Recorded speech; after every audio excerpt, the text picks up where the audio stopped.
Squaresoft fait partie des développeurs japonais préférés des joueurs, en raison de leur expertise dans un genre bien particulier, le RPG. Déjà à l'origine de l'un des monstres sacrés du genre avec la saga Final Fantasy, le développeur marque à nouveau l'histoire du jeu de rôle sur console en 1995, avec un titre qui reste emblématique de l'époque 16 bits, Chrono Trigger.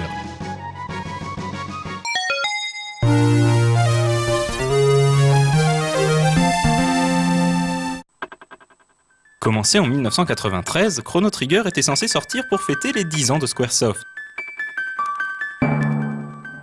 Au final, il faudra 2 ans de labeur à l'équipe de Sakaguchi Hironobu pour accoucher de ce bien beau bébé. Les mécaniques de jeu de Chrono Trigger sont dans la lignée de celles instaurées par Final Fantasy. On retrouve donc des combats en tour par tour continus, les fameuses Active Time Battles, et des équipes composées de 3 personnages.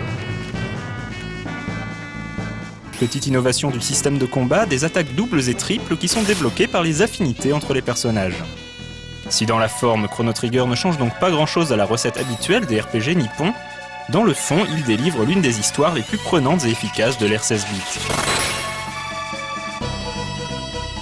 Alors que Chrono se rend à la fête foraine pour assister à la démonstration de la dernière invention de son ami Luca, il fait la connaissance de Marle, une jolie blonde caractérielle qui s'entiche de lui. Mais voilà que la machine de Luca provoque l'ouverture d'une faille temporelle qui envoie Marle au Moyen-Âge. Chrono et Luca n'ont d'autre choix que d'emprunter à leur tour le passage pour retrouver leur amie et la ramener à la bonne époque. Évidemment, les choses ne tardent pas à se compliquer encore. Sur le chemin du retour, le trio se retrouve en effet propulsé dans le futur, un futur post-apocalyptique et dévasté où toute vie ou presque a été éradiquée par une entité nommée Lavos. Chrono, Marle et Luca décident alors de trouver un moyen de prévenir cet avenir peu réjouissant. Mais peut-on impunément changer le cours de l'histoire ? Les musiques de Chrono Trigger, parmi les meilleures jamais composées pour un RPG, étaient l'œuvre du jeune Mitsuda Yasunori, sous la houlette vigilante du vétéran Uematsu Nobuo. Comme un pied de nez à leur concurrent de l'époque, Enix, Squaresoft s'était adjoint les services de Toriyama Akira, le célèbre dessinateur de Dragon Ball et character designer de la série des Dragon Quest.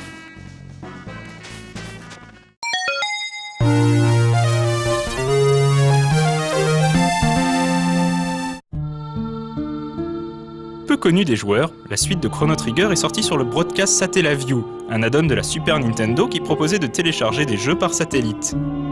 Longtemps réservé aux joueurs japonais, Radical Dreamers a fait l'objet en 2003 d'une fan-trad en anglais de grande qualité par la team Demi-Force, qui permet enfin aux non-japonisants de découvrir ce qu'il convient d'appeler le brouillon de Chrono Cross.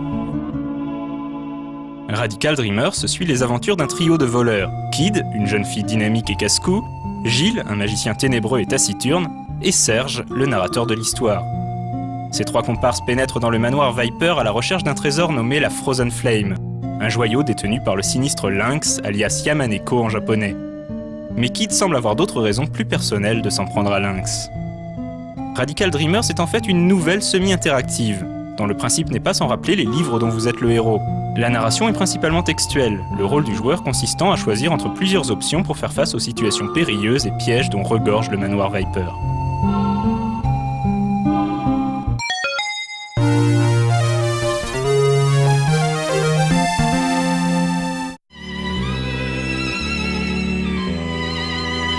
Très attendu par les fans de Chrono Trigger, Chrono Cross a divisé les joueurs en 2 camps, ceux qui furent conquis et ceux qui furent déçus. L'auteur de cette rubrique appartient clairement à la première catégorie et aura bien du mal à rester objectif tant Chrono Cross fait partie de ses jeux préférés. Voilà qui est dit.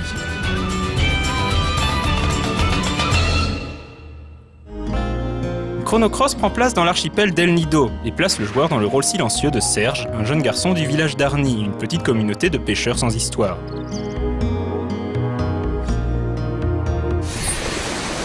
Après avoir été emporté par une étrange vague sur la plage près du village, Serge revient à lui dans un monde où personne ne le connaît et où, pire encore, il est censé avoir péri en mer des années plus tôt, un événement auquel il a normalement réchappé dans la réalité telle qu'il la connaît. Serge vient donc de basculer sans trop savoir comment ni pourquoi dans un monde parallèle. Un peu déboussolé, on peut le comprendre, il fait la connaissance de Kid, une jeune voleuse obsédée par 2 choses, un trésor nommé la Frozen Flame et régler son compte à un triste sire nommé Lynx. Ça ne vous rappelle rien ? On n'en dira pas plus tant l'histoire de Chrono Cross, signée du scénariste Kato Masato, est tout simplement fabuleuse. Le système de jeu et de combat de Chrono Cross tranche avec celui de Chrono Trigger, puisqu'il repose sur un système d'enchaînement d'attaques. Plus le joueur parvient à enchaîner d'attaques, plus il pourra par la suite utiliser de magie puissante. Un système qui n'est pas sans rappeler celui de Xenogears, conçu par la même équipe. Chrono Cross s'affranchit également du système d'expérience. La plupart des combats peut être évité, les monstres étant visibles sur la carte. Mais chaque combat gagné augmente un petit peu les stats des personnages. En revanche, chaque boss vaincu fait automatiquement franchir un cap, appelé Star Level, à tous les personnages de l'équipe, même ceux non utilisés par le joueur. Une idée brillante qui simplifie énormément la gestion de la grosse quarantaine de personnages que compte le jeu, et qui était conçue par Yuki Nobuteru, le célèbre character designer des Chroniques de la guerre de Lodos.